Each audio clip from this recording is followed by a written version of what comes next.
Okay, thank you for coming, everybody. My name is Josh. I'm a technology librarian here.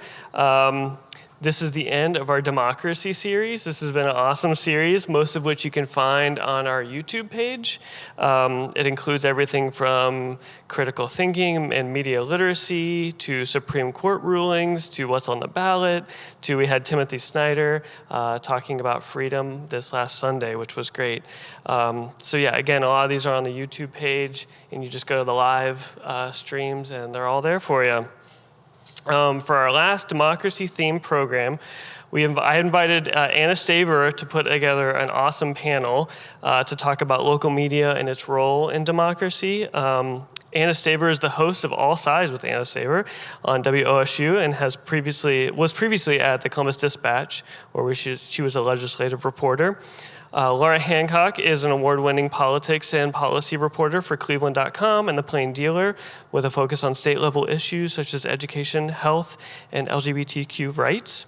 And Anthony Shoemaker is the Ohio Bureau Chief of the USA Today Network, who covers state government and politics for the Columbus Dispatch, Cincinnati Enquirer, Canon Repository, and 18 other newsrooms, which is crazy. It's a lot. Yeah. So please help me welcome our guests.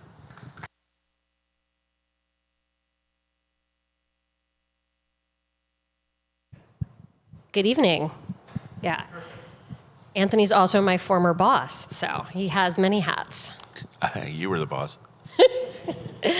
Welcome to tonight's discussion on how local media shapes democracy.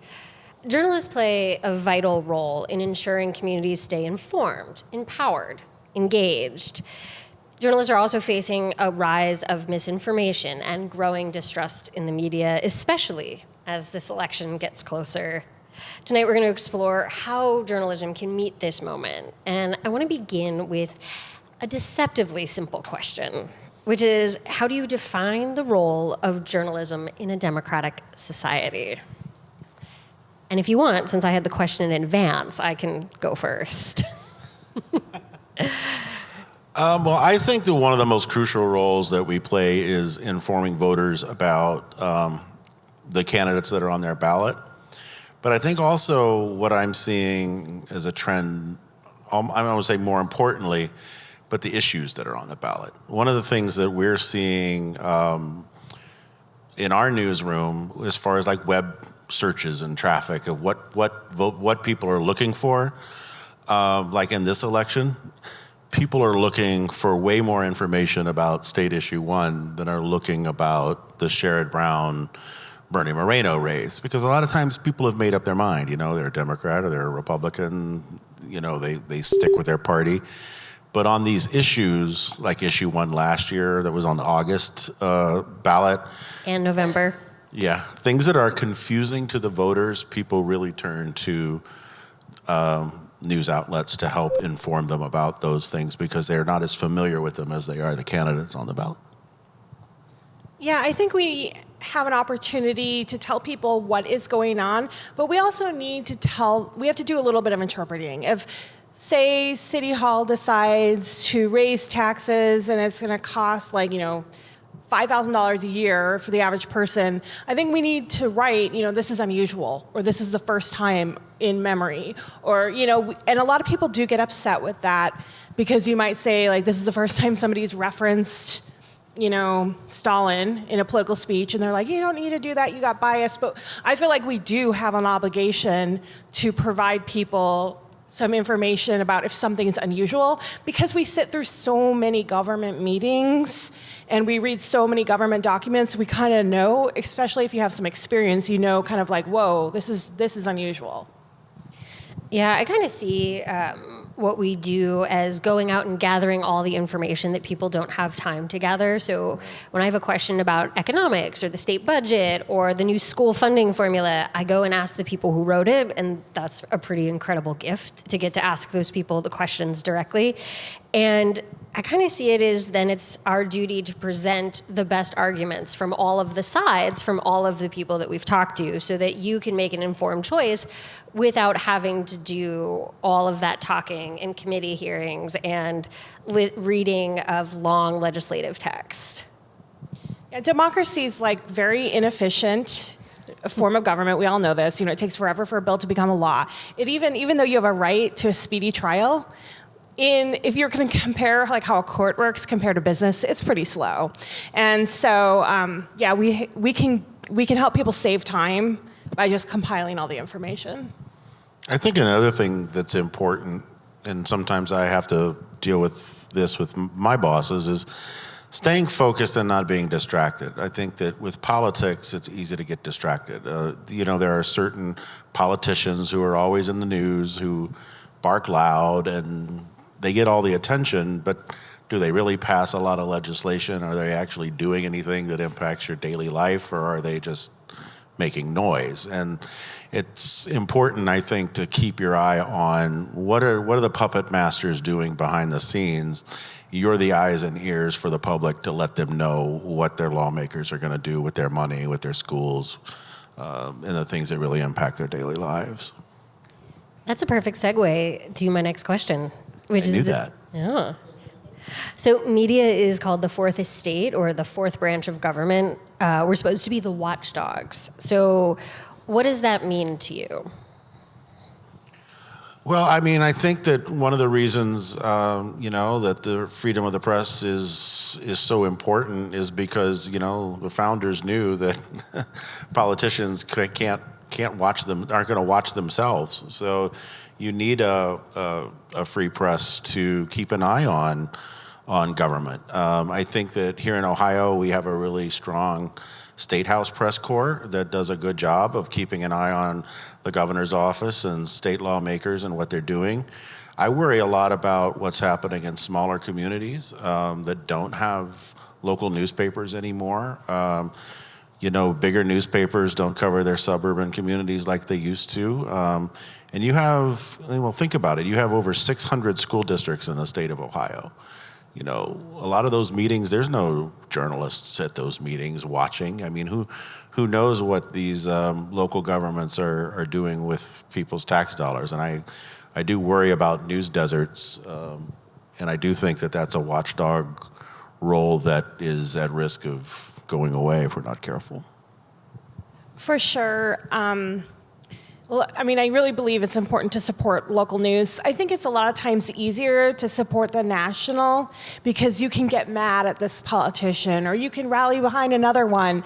They're a lot more, sexier, for lack of a better word, than like what's going on here, which might be a little bit more boring. However, local, state government affects you so much more than actually the federal government.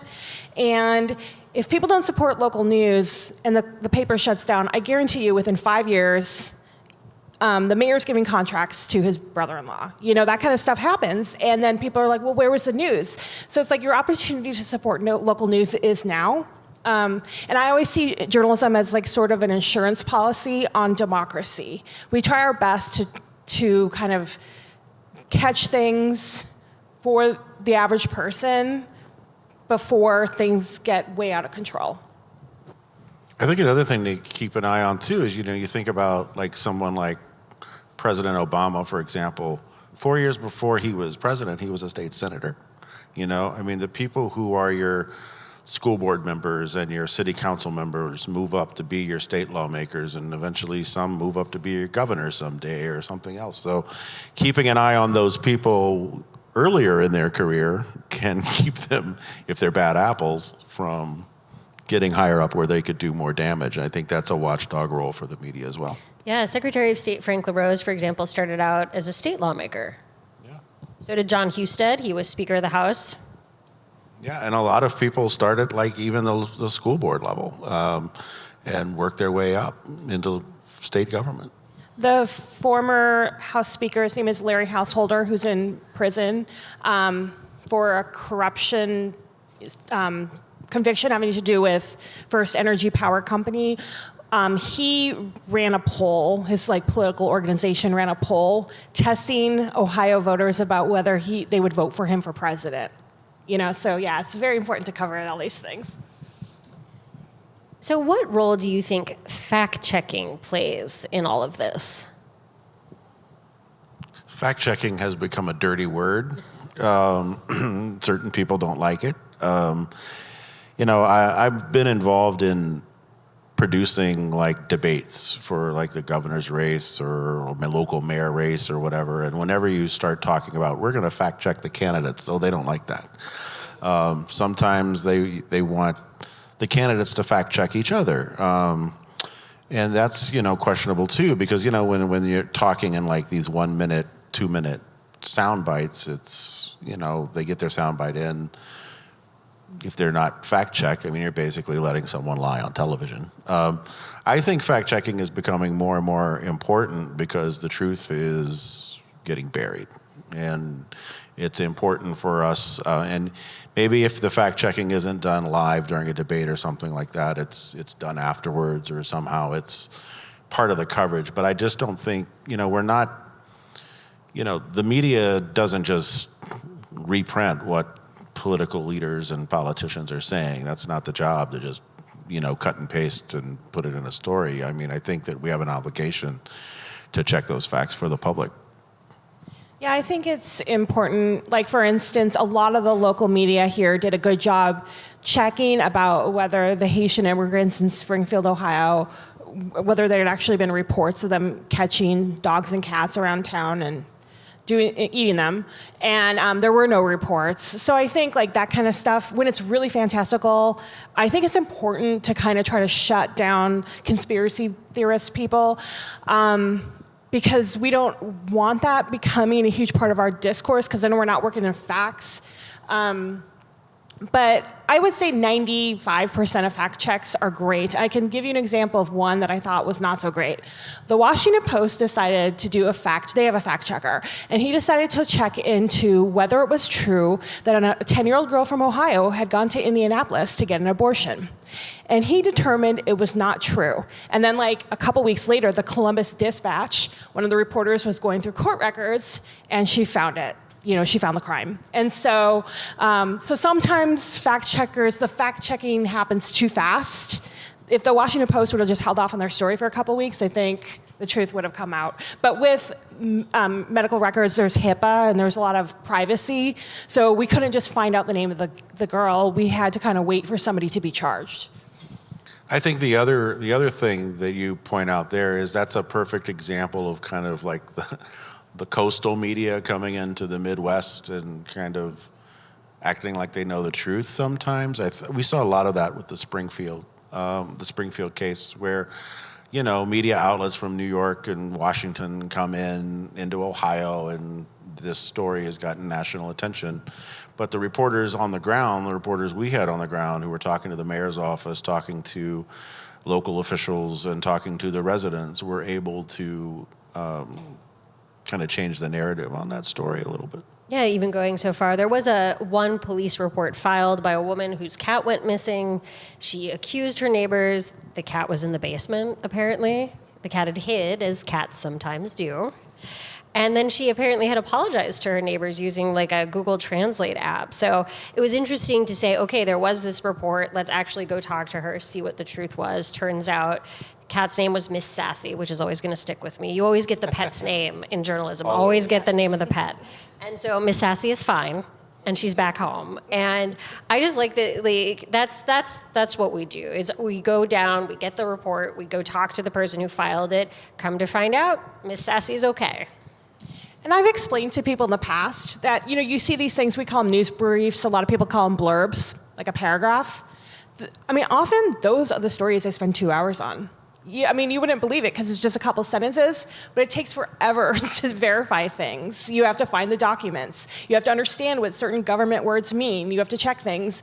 And sometimes you just whiz through like a pretty long story. And then with these very like technical ones, we spend a lot of time. We sweat bullets over these little things to make sure we get it right. And I can tell you every mistake I've ever made, and they still keep me up at night and still haunt me. Like, we do make mistakes. We're humans. You look at any book in the library, there's going to be some of the books here with typos, and they get way more copy editing and line editing and grammatical editing than I will ever get in my entire life. So we do make mistakes, absolutely. But I will 100% say that I'm haunted by every single one. Yeah, I think that, and especially when you're dealing with elections, the smallest mistake can impact a vote. I had a situation when I was over in Dayton, where we were putting a voter guide together, and a small community library system was run through a school district. Well, the people in the community thought one way about the school district and thought a different way about the library. And we kind of misworded the issue in the newspaper, so it looked kind of like a school levy instead of a library levy, and it was a small town, and the levy ended up failing, and the library blamed the newspaper for the way it worded in the news story. So you have to pay attention to those kinds of details. Running the wrong picture of a candidate in a voter guide, which I've seen happen before, can have an impact, So it's important to, especially when you're dealing with informing voters, making sure that that information is accurate, because you don't get a do-over if things go one way on election day. So one of the challenges that we face as journalists is this accusation of both sidesism, or giving people platform for ideas or beliefs that could be misinformation, that could be offensive. So how do you navigate that question, Laura, that accusation? Because you don't want to give people all the perspectives, and particularly when it comes to elected officials, like when you want to print what they've said. Yeah, I mean, it's a huge ethical quandary if you should report every stunt a person does. Josh Mandel, former state treasurer who ran for the job that J.D. Vance now holds in the U.S. Senate for Ohio, he burnt a mask to just kind of make a statement about how he wasn't for, mask wearing during the pandemic. He felt like freedom, that kind of thing. And we chose not to cover it. And we took a lot of heat for that, but we felt like it was just a stunt, and we had made it very clear in previous stories that he had a lot of problems with these pandemic restrictions. He was concerned about commerce. He was concerned about individual liberties. And so we didn't feel like that. But, you always make these decisions, and then you second and third guess it, and it can haunt you, And so yeah. I think too, especially when it comes to stunts like this, and we get press releases all the time inviting us to, candidate so-and-so is doing this, come to this event. If you're covering those and there's not a lot of news value in them and they're stunts, that's time that your reporters aren't spending covering something of substance, something that's more important. Like our newsroom did the investigation, that Laura Bischoff did 2 years ago, by the way, on the state of Ohio's youth prison system and the failures that were happening there, and kids getting hurt, kids getting paralyzed, guards being attacked, and stuff like that. You've got to give reporters the time to do those sorts of investigations. And if they're chasing the Josh Mandels of the world, or whoever politician that's trying to get some quick headline on Twitter, then that's time that those reporters aren't spent digging into the stuff that really matters and impacts people's lives. Josh Mandel burning a mask isn't going to change the lives of any people in the audience. Yeah, I do think sometimes, though, with candidates who have said something outrageous or offensive or harmful, it's hard because they were elected to an office, right? And therefore, I feel like people should know what they've said with their own mouth, what they think about certain things, because ultimately, at some point, somebody's going to have to decide whether they want to vote for them again. But it's hard in that sense then when you share it and you know what they've said is incredibly offensive.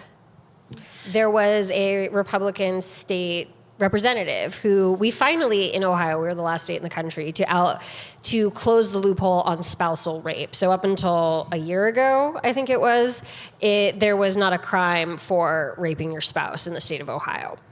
If you thought there was anything state lawmakers could agree on, you'd think this would be it. There was one Republican who voted against it, who said he just didn't think that was a thing that could be possible. And clearly an offensive statement to many, many people, but also wasn't the vote 98-1? Yes, he was the one. He was the one vote. The Society of Professional Journalists Code of Ethics, which is the ethics code that I think a lot of us follow, and when we are in college, we study it.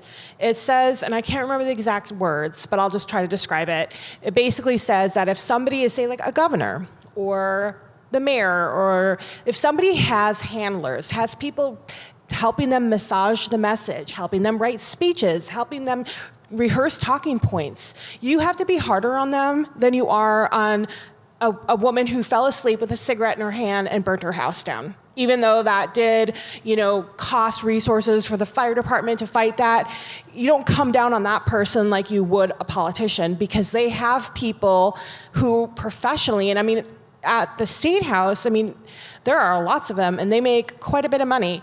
And More than all of us, probably. Basically, yeah. I mean, yeah. And and they're just kind of, and also they're kind of reinventing history. Like, you're like, 2 years ago you said this, I never said that, I think it's this way. And so yeah, you have to be a stickler. They don't like it when we do it, but I mean, if you don't like the heat, don't go in the kitchen. I think too that you have to use some news judgment on some of these stories. Like the Springfield story is a perfect example of this, where there was so much misinformation out there that it's important to correct the record, to tell the public what's really going on. But then you also have to be careful to not overcover a story like that, because the more you're covering it, the more attention you're actually giving and possibly spreading the lie even more. So I do think you have to kind of take that into consideration, that sometimes even if you're trying to do the right thing, over coverage of a topic can have the opposite effect. We always have a saying at my paper called giving them their veggies, and that's like a budget story. That's like a story that we know nobody's going to read, but we would hope they would, because it gives you very important information about a topic that's not, it's not burning. I happen to like budget and taxes. Okay. But, I may be the only one. We do a lot of those, and it's not a political race. It's not a burning your mask. It is, kind of a boring story, but super important. So we always try to talk about, we got to give them their veggies. Well, and that gets back to something like State Issue 1. I mean, it's really hard to get people excited to talk about, gerrymandering and how it's going to impact your life. Unlike the two issues on the ballot last November, you had abortion and marijuana on the ballot. People kind of know where they stand on those issues. I mean, people aren't, how do I feel about gerrymandering? I mean, it's just not one of those topics. And so people are just really searching for that kind of information. So that's like veggie overload. Yeah, well, I think more than like, how do I feel about gerrymandering is, how do I understand what is the right system for it? That's a much more complicated question. Like, how do I feel about compactness and competitiveness and all of the other things that go into these kinds of ballot initiatives? Well, and people don't know how much their state lawmakers really impact their daily lives. I mean, your congressmen get a lot of the attention, but quite honestly, in your day-to-day life and what happens, your state lawmakers probably impact your life a lot more. I want to talk a little bit about misinformation. So we talked a little bit about how everybody handled the Haitian immigrant misinformation, but when does it rise to disinformation? How do you decide to call it a lie? Will you call it a lie? This is a question we get a lot about, if I say they're spreading false information versus I think they're lying. You can say unproven. The unproven claim that Donald Trump won the election. We've said that, and I get hate mail every time I do it, but there isn't, when his own Supreme Court, with many members who he appointed, didn't agree to take his case, then Yeah, I mean, I think that there are people out there who will deliberately try to mislead a reporter on a story to try to spread disinformation, and a lot of times it's more about just kind of keeping a topic out there, because the more and more people hear something over and over again, the more they believe it. One of my coworkers the other day said her daughter came up to her at their house and said, "Is Sherrod Brown too liberal for Ohio?" It was like a little girl. It was like, because they see the TV commercials all the time, and those things get stuck in people's heads. And that's one of the reasons why you're seeing more and more politicians turn away from doing debates. We haven't had a debate in the Senate race this year. Doesn't look like we're going to, but they have spent at or near $500 million in the state of Ohio on the Bernie Moreno, Sherrod Brown race. It's already the most expensive race in the country this year, and may break a record for the expensive race in history. Yeah. In the history of the Senate, I think I read. Yeah. It's crazy. And that doesn't count dark money spending. That's just everything people can track. So those ads, people believe what they see on those television ads a lot of times, and they're very effective. Yeah, to me, misinformation is sometimes somebody misspoke, right? You get a fact wrong, and they could sometimes be plausibly innocent, right? Like that you got something wrong. Disinformation is sort of, I think you know it's wrong, and then I guess that's maybe couching it, not quite saying the word lie, but it's hard because a lie has to be something that I know that they know was wrong when they said it. So you could argue if Donald Trump truly believes that he won the 2020 election, is he lying? And it gets really tricky into how we define that. And I know that we spend a lot of time thinking about it. I'm just thinking about, there's this kind of new phenomenon in Ohio, and I think this has been going on in DC for a while, but you have private organizations that, kind of like sponsor newspapers and reporters to report things from their perspective in a very friendly way. And we have a couple in Ohio, one in particular I'm thinking of, but it's hard because a lot of people, not so much anymore, but for a long time in the beginning there, people were like, oh, you're doing such a great job. And we're just like sitting there. I mean, I just think about when I started, almost 25 years ago, full time as a reporter in Utah. I covered Rover makeover, like grooming at Petco for like foster animals. I used to have to cover like all this stuff for Christmas for like charity. We've all done the art festival, the apple cider festival. Like starting out in journalism, you do some. I worked every work. Friday and Saturday night for 4 years, and I listened to the police scanner. I remember that whole time, I never got Valentine's Day off. I'd always joke that like the dispatchers were whispering sweet nothings into my ear, And so then you see these people just kind of come out of nowhere, materialize out of nowhere, and all of a sudden they probably are making more than us, and they have like an agenda-driven newspaper. I always say to people, if the narrative is too good to be true, it probably is. Everything in life is complicated. If she, like a lot of times people are like, oh, she was a pretty white girl and she was kidnapped by an illegal. If it's too perfect to be true, I would really question it because real life and real people are complex. So I know we're talking about how local journalism can shape democracy, but I do want to talk about artificial intelligence because I feel like we're standing on the precipice of some pretty big changes. In particular, what keeps me up at night is, so I talk on the radio. There is a lot of audio of my voice out in the world. You've been on television a lot. There's a lot of audio of your voice out in the world. It is actually incredibly easy to create a chatbot who sounds disturbingly like me, could make me say all kinds of things. Same could be true for any politician.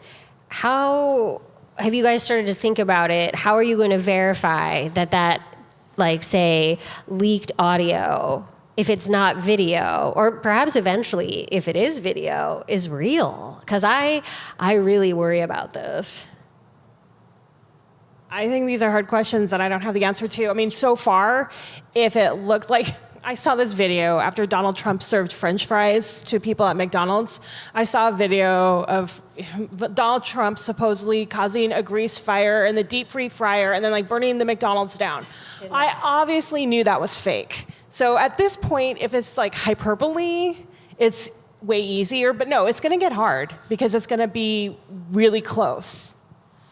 But not everybody automatically assumes that those things are fake. Some people think that those things are real. After the story in Springfield happened, there was an old television clip of Kamala Harris from years ago where she was cooking dinner with her family that someone had used AI of and put it out on social media, and it was Kamala Harris and her family cooking a cat in reference to what was happening in Springfield. And you could watch it, the words matched up with her lips, it looked like she said those things, and if you weren't putting on your hat that, oh, this is obviously fake, it looked real. It's scary how real it looked. After the hurricane, the damage that was happening in North Carolina, there were all kinds of AI images that were sent out that looked real. The one that was hilarious to me was the dog carrying the little girl through the floodwaters. Everybody knows a dog can't carry a child, but people were sharing that around on social media. And it was like, right? It's like, we know it's not true, but the line is getting blurred.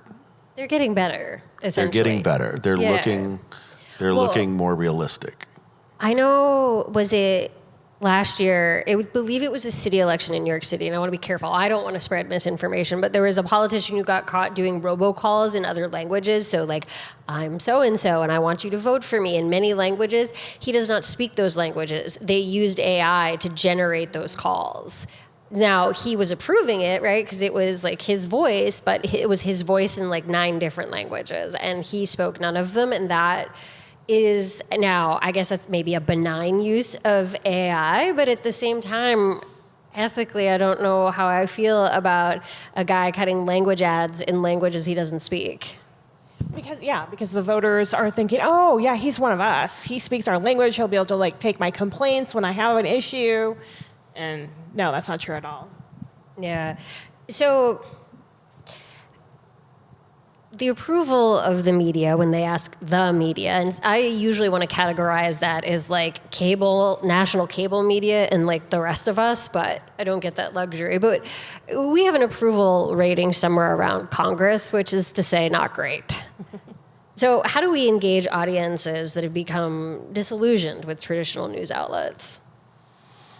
Well, I think that you can also there's also polls out there that show people overwhelmingly hate Congress but love their congressman, so it's like, I don't like the overall institution, but I like my local guy for some reason. And I think that in the media landscape, that can be somewhat true. The national media, and lately what we've seen too is, back when we had like 3 networks doing the news every night, and people got kind of, fact-based journalism from around America and around the world. They got their 30 minutes of it. They read their newspaper. They moved on. And now, to fill 24 hours of time, a lot of the national news outlets, it's opinion shows and opinion programming that looks kind of like a news show. And that line has been blurred. And I think that that's made it harder for everyone else in the industry. I think that if people have a negative opinion of the national news outlets, it trickles down that all media is bad. But I think that local news outlets actually have a totally different purpose. And it's really up to us more to keep an eye on local governments, schools, what state lawmakers are doing, stuff like that. And you can't really brush everybody with the same brush, in my opinion. Yeah, and kind of going back to that, you like your local congressman but hate Congress. A lot of people will be like, I hate the media. And I'm like, well, what about that time that the local paper did a story about your dad's trucking company? And what about the time that when diesel prices were going up, the local media called your dad to find out what he thought and how much it was costing him? And so then people realize, oh. So I would say, like, definitely your local paper is your friend. That's your community. That's a place that they're referring to things that you use and think about and see every day. And so, I would always when people say, I don't know who to trust, I'm like, start local. Yeah, and local television anchors and weather people are some of the most popular people in every community, and they're trusted. People on the radio, like Anna. But I do think that what's happened in national media and social media over the last, I would say, kind of since like the 90s, when we really saw kind of the cable news really take off and so many options out there, has made it harder on the rest of the industry. I think the 24-hour news networks make it harder. I can't, I do 8 hours of content a week, and that is exhausting. I cannot imagine having to fill 12, 15 hours a day. Yeah, and I think too is doing fact-based journalism is expensive, and for these networks to send reporters around the world and actually cover what's going on or around the country is expensive, and it's a lot cheaper to just have a bunch of people sit around a table and do an opinion panel for an hour, whether it's CNN, MSNBC, or Fox. It's a lot cheaper to kind of have talking heads doing that than going to a war zone and sending reporters around to getting people outside of their bubble. It's like the reality TV of news. And it's not that there's not a place for opinion. Like, newspapers have long had editorial pages. Yeah, it just seems that the cable news outlets have become more opinion than news. It's disappointing. I didn't really grow up so much with the Walter Cronkite. I mean, I was young and I didn't really pay attention. And plus, we watched Dan Rather. But what I saw growing up was definitely, CNN had 8 people covering Congress, and now on a day, if you're lucky, there's 1. But then they have all these contributors, because it's cheaper. They can give them, a $30,000, $40,000 contract versus paying a reporter plus salary plus benefits to cover, an actual institution. So that's kind of the heartbreak I've seen in my life with cable news. So I wanted to ask a little bit about media consolidation. So you work for Gannett, you work for Advance. Mm-hmm. Like, these are national companies. They own hundreds of papers. I mean, NPR is nonprofit, but they're all I spent a lot of time working for newspapers. Most of my career was in newspapers. And, there's a lot of questions about who owns you, particularly in nonprofit sector. Like, who gives to you? What are the values of your corporate overlords? And it's hard to... Oh, I don't want to touch that one with a 10-foot pole. Well, when I started, about 20 years before I started, there was a thing called UPI, United Press, and that competed with AP. As far as I know, they're gone, right? I know they used to have a bureau in Cleveland because I actually have a colleague who started his career there. So that would be an example. There was Thompson newspapers. When you go into the press room at the Ohio State House, we have wall. Every 2 years, the journalism class gets photos. And it's really depressing because when you go back to the 50s and 60s, I mean, it was all white men, so it's not totally depressing because now there's some fabulous women. But it was, there were so many 60 of them, and now there's 30. And they worked for so many different places, Everybody, the Dispatch, the Akron Beacon Journal, the Cincinnati Enquirer, they all would have had reporters based in D.C. Yeah. Yeah, I mean, I would say that the more news outlets you have at the local and state level, the better, because there's always going to be way more of them, and by them I mean politicians and government officials, than there are us. And there's strength in numbers, and I think that it's kind of having more people holding power to account is a good thing, and the more news outlets at the local and state level, I think, is good because they've been cut back so much over the years. And I will say, about Columbus, when I have to call people, because obviously, I work for the Plain Dealer and Cleveland.com, so I'm focusing a lot on our, there's a 6-county readership area that we focus on. We do statewide as well, but when I'm trying to call people up there who aren't associated with the legislature, it's often hard to get calls back. And down here, it's so much easier because people down here are just so used to lots of media always wanting to know, and they don't get frustrated. I just told the TV station this thing, and now you want to know, and where you get more of that up there, so it's having a robust press corps. It benefits everybody so much better because you're getting a lot more people who are just used to it. They're comfortable. They call back. They know that there's interest, and interest is good. Interest increases the chances that their bill will pass. I will say sometimes, though, I do miss sort of the wild, unfiltered nature of the city council or the school board meeting. Nothing's better than a crazy city council meeting. That's true. They're some of my favorite memories are people who brought in their own multi-panel presentations. They really went for it. Years ago, I covered a community near Dayton where there was a historic downtown, and they were fighting over street lamps. And some people wanted like a historic lamp from the 1920s, and some people wanted one from the 1890s. And it got so heated that a local business owner put the light post he wanted in front of his business and ran an extension cord across the sidewalk and chained himself to it in protest. So nothing beats local government coverage. Yeah. I used to work in Annapolis, which is a historic downtown, and they have strict rules about fast food restaurants. They didn't allow them in the downtown core.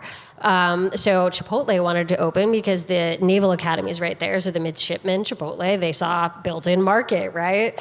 And they decided that they wouldn't do takeout. They could, but it couldn't be no more than 30% of their business. And they're like, yeah, we'll do knives and forks and like plates and put in a dishwasher. And there was like another burrito place nearby that went insane. And they were like, yeah, we'll meet all the requirements of not doing like takeout. And it was like a great burrito war.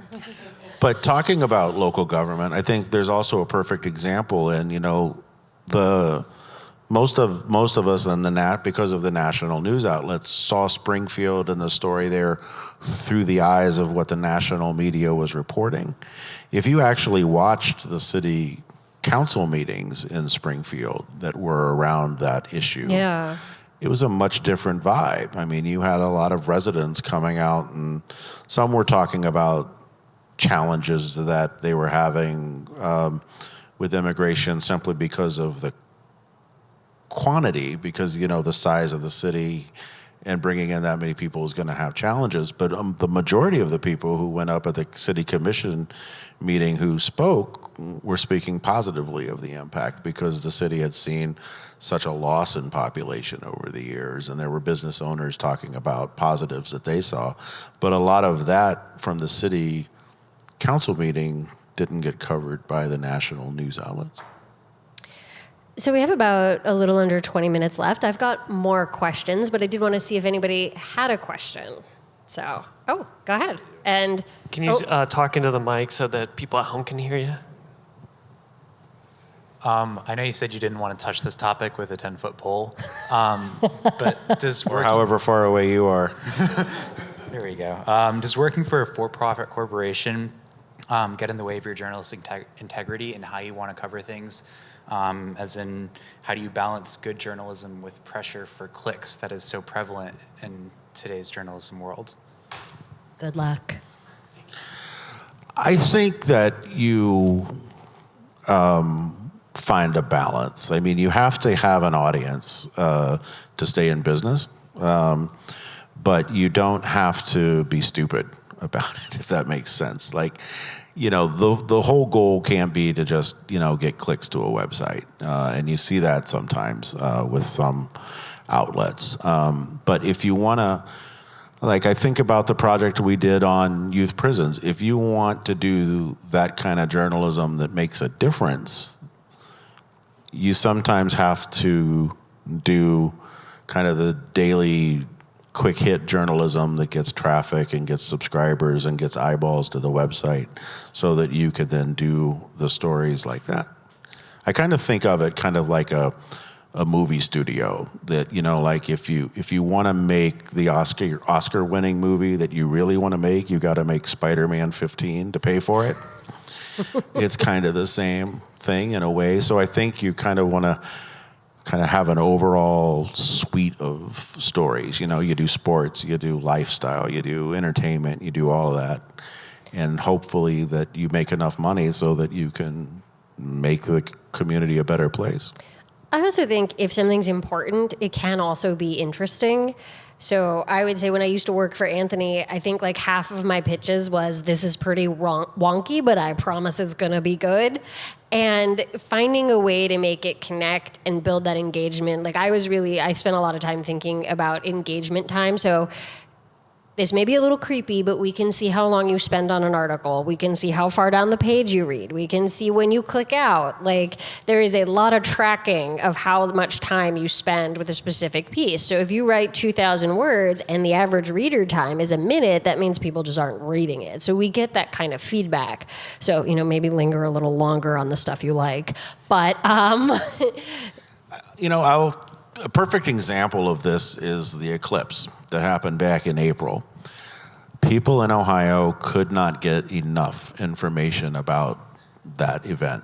And we could have taken 5 reporters off of their regular job and just had them cover the eclipse because, someone like Anna could spend a week on a project of some kind. If we put it up online, it gets 5,000 page views. We do something like the path of the eclipse has moved a mile, find out where it is here, that gets 250,000 page views, That's traffic updates on the eclipse. Right.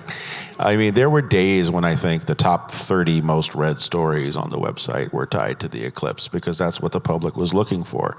So I think we have an obligation to give the public what they're looking for, but also give them what they need in those investigative reports that they might not be thinking about. Right now, with issue 1 on the ballot, we're seeing a lot of traffic on that. Like I said earlier, we did a story explaining how issue 1 works back in September, and every day that story probably gets 4,000 to 5,000 page views. Yeah, we're seeing the same. Like I did a multi-part podcast series called Untangled Redistricting. We've seen consistent also just in our web's traffic, so that is heartwarming sometimes, especially if you work on a project for a while and it gets a lot of engagement. But like I said, I think if it's important, our job is to also make it interesting. So as far as ownership, I haven't had problems with big corporate ownership. My biggest problem was I worked at a small paper in Wyoming, and it was owned by a family. And the publisher / owner had all sorts of beefs with half the town. And so, we couldn't report about this person and we couldn't write about this person because their husband was this. And it's like, if the guy's really cheating money from the county or whatever the allegation was, we need to write a story, not just never quote somebody because you don't like them, and that was really hard. I also worked for a paper in Salt Lake City that was owned by a church. And that was also very, very hard. Because it was the church, the main show in town, and that also was very hard. So for me, more corporate situations are good because your owners are based they're in New York City, and then my very last paper, they were in Iowa City, Quad Cities area, and so.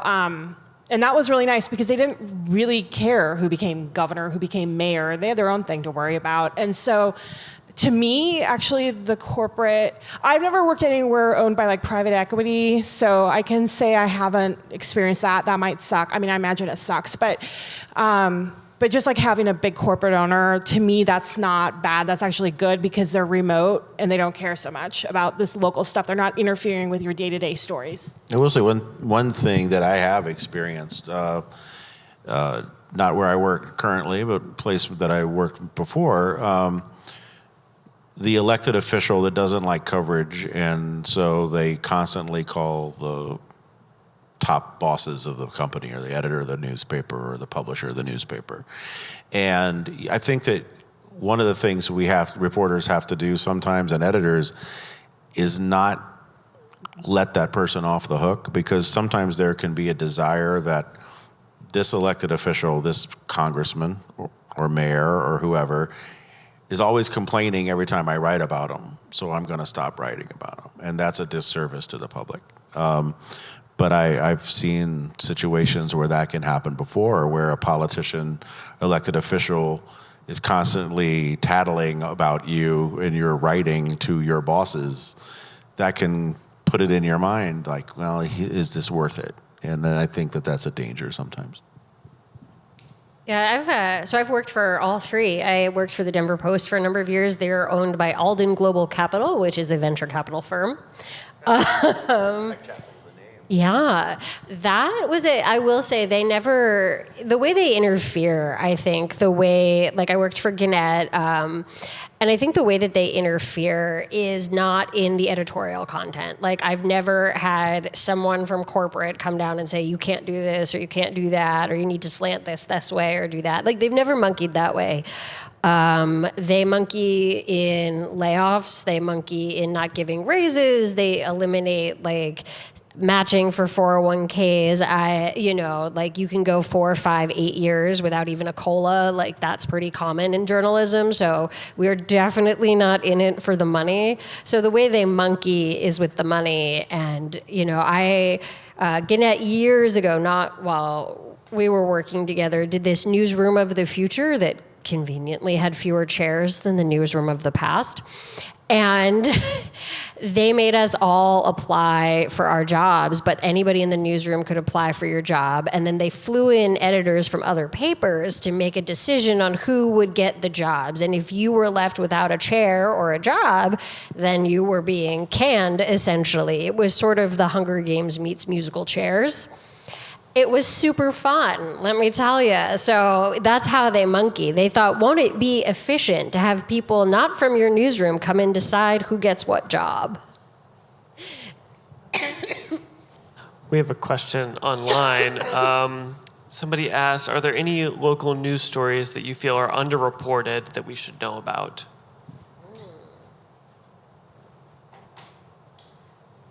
Let's see, local. I actually think what's going on with the public housing in Columbus is really interesting and complicated. So CMHA ended up privatizing who handles their, getting people approved for apartments, inspecting those apartments. If you get Section 8, which is what CMHA handles, if you get it, then you have certain conditions of habitation, right? Like, if the government's going to pay part of the rent, they want it to be of certain quality. You have to meet income requirements, you have to do certain things. And they were allowed to privatize all of that operation. It has not gone well. Like, there's been a lot of reporting on how the private company has not managed it well. And the head of, I've got a tickle in my throat, I apologize. The head of CMHA got a pretty massive raise. He went from making about $300,000 to about $500,000, and it was done at a meeting nobody was covering. And so there's a lot of questions in my mind about how Section 8 is being managed in the city, and I would love to see more reporting on it. I am terrible, but I don't know. I mean, I remember during the Black Lives Matter protests, literally asking my friend who was a journalist at the Dispatch, why does everybody hate the mayor?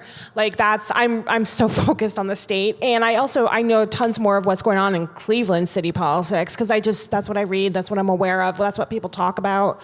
So I'm not good for this question. I can give one more if you want to go, or if you don't want to go. Well, I'm fascinated. I mean, this is I think, an issue around the entire state, but also here in Columbus, and that is just what is happening with K through 12 education and the impact of vouchers and what we're seeing from the State House as far as that goes, and kind of what's the future going to be for education, because it's just changed drastically, and the line being blurred between private and public. I also think we could do a better job covering development. Like, Central Ohio is slated to get 1 million people over the next 20 years, 25 years. There's a lot of local governments. Like, I live in Delaware, like the Delaware Planning Commission. This year on my ballot, the Delaware City Council is trying to change their charter to give the Planning Commission, who aren't elected, final say over development. And so if you go and look at their records of how often they've turned down development or put conditions on development, I'm like, well, do I want to put them in charge? I'm not saying I do or I don't. I want to be clear. I just have big feelings about the change to our city charter. But that's the kind of thing that probably needs more attention, because these little Planning Commission meetings they determine where all these 5-year plans, these 10-year plans, they're determining where all the farm, all the forest land, all of the things that make up Central Ohio that's going to change. That's all happening at these small meetings. Yeah, and another big thing that I think is an issue is finding quality candidates to run for local office. we're seeing a lot more local races, like at your city council levels and your school board levels, where there's 3 candidates, there's 3 seats. You know, that's not really an election, you know. I mean, people are going up to vote, and there's as many candidates as there are seats that are open. And you're getting people in local office who probably have no business being in local office because there's no real elections anymore at the local level. Very few races are contested anymore like they used to be. And I think that, like I said earlier, you know, who you put on your school boards and city councils today become your state leaders tomorrow. So. Would you say a few words about the editor of the Los Angeles Times resigning? To be perfectly honest with you, I don't know anything about that right now. All I know is what I heard in the New York Times, which is basically there's a whole group of people from Bill Gates, Jamie Dimon at is it Citibank, or no, Chase. He's at Chase. There's a lot of big figures in America who are so afraid to say I support Kamala Harris because of pushback, and that apparently is also the owners of the Los Angeles Times were concerned of angering Trump and decided to not do any endorsement. That's what the owner wanted. And then the opinion editor, I believe it was the opinion editor who resigned, wrote a column anyway, submitted it, and then tendered the resignation, is my understanding. So that kind of is what's going on. And you hear about this occasionally. People will quit because they disagree with the direction of a paper. Wow, okay. What I was really asking was how you would feel if you were editor and said we should endorse a candidate. These are dangerous times. We should endorse a candidate. The boss says no. Would you guys resign? I think that's a really difficult hypothetical. I'm going to do the politician judge on this one because I think sometimes in these situations you don't know what you're going to do until you get there. In part because, like, look, I've got 2 kids, I've got a mortgage, I've got car payments, like, we are dual income, but if I lost my job tomorrow, it would have a big impact on our livelihood. Like, I've got bills to pay like the rest of us, and it's a question, like, it would be a hard question for me of, like, what is going to be the financial hit to my family versus, like, the ethical consideration versus, like, I would never write a story that I wouldn't feel ethically comfortable writing, but, like, not endorsing anyone. I don't know. It's really hard because, like, I don't have the luxury of walking away from a job and, like, hoping for the best. Like, that would be potentially financially devastating. I worked at the statewide paper in Wyoming. This is not the one that I talked about with the owner who had issues, but this was a corporate one actually. But so the town is oil and gas big time. That's basically the whole economy. The editorial board was not on board with Trump simply because he had called journalists like the enemy of the people, and he had said terrible things. And the decision there was no, because we will get so much backlash from our readers, so we're not going to endorse anyone. And I kind of thought that was kind of crappy. However, now that we know how Trump can, assess taxes and threaten industries based off of, grievances, I don't know what I would do, because I think if I were, a local paper and they're like, you need to endorse, I probably wouldn't care if we didn't endorse president. Now, mayor, governor, the things that affect the paper, if they're not endorsing on that would be an issue for me. Now, the Los Angeles Times is more of a national stature paper. They have some really good writers and columnists. They have some really good people. So that's a totally different thing, I think. The LA Times, it's not, I've never worked at a paper of that stature, so. Yeah, I do think that the public turns to the media for endorsements, especially on local issues like you were talking about, because people don't know as much about those. And I think that, like you said, the LA Times being more of a national brand kind of has a different marching orders than, like, locally. I think you would expect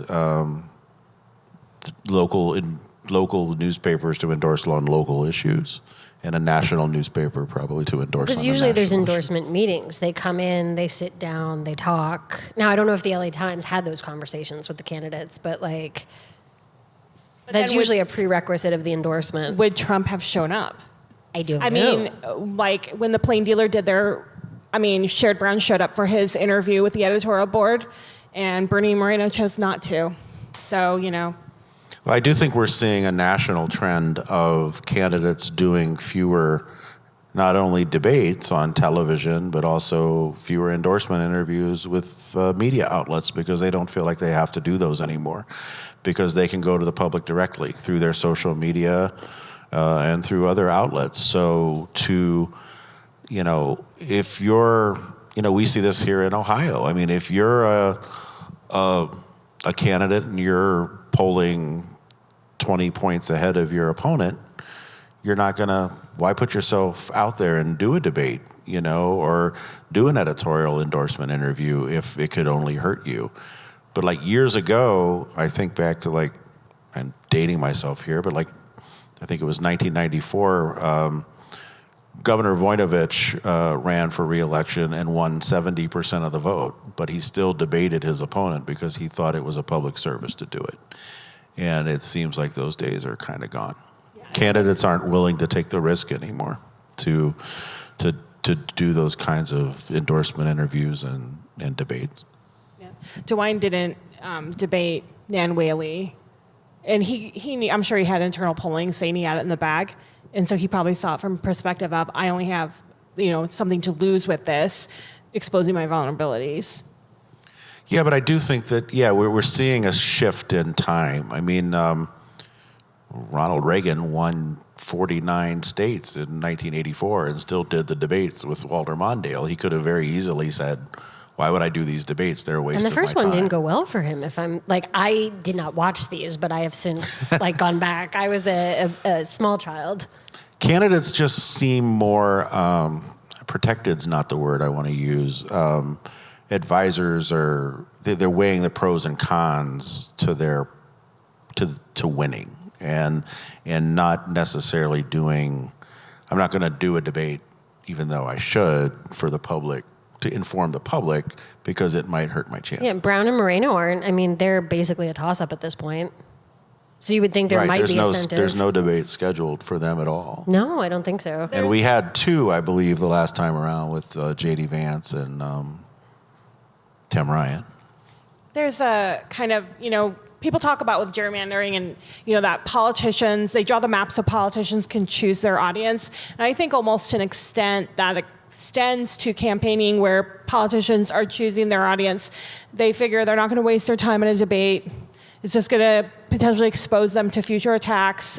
And, they're recording everything so you can create ads based on dumb things people say on stage. And, so instead of maybe doing that, they're going to go do a right-wing radio station or a lefty progressive website. That's what they're going to do. They're not, because they're trying to get their audience to fall in love with them. But a lot of them, unless a race is really tough, but gosh, Moreno and Sherrod Brown is a toss-up, and they're not trying to go do cross outreach. So, I think they're just trying to choose their voters. Well, and they're fighting the battle on television. I mean, that's why you're seeing all those hundreds of millions of dollars of TV ads. And YouTube. And the other thing... podcasts, and everywhere I try to collect any kind of media. The other thing, and it's sad, but it is true. I mean, we did a poll in 2022, and we specifically asked about debates because this was when Governor DeWine and Nan Whaley were running against each other. We asked in a statewide poll, and around, I think it was 80% of the public said that candidates should debate one another, that they feel like they should. But then you turn around and ask people if they watch, it's a lot lower. So people want the debates, and people think it's a public service to do them, but people don't necessarily watch them. And they're expensive to put on. I mean, if you're talking about putting something on with a live audience and cameras and bringing in a crew and bringing in security and all that sort of stuff. We had a governor debate in Dayton with Richard Cordray and Governor DeWine back in 2018, and you have to hire extra security because someone calls and threatens to cut the cable, and you have to hire extra security staff and TV producers and all that stuff. So I do think we're entering an era where we're going to see less and less debates and more of the candidates just trying to get their message out directly to the voters through their social media and through television advertising. That makes the media much more important Yeah. to explain what the candidates are really about. Because what you're going to do is you're going to have this guy up on TV. So at home audience All right. can hear you.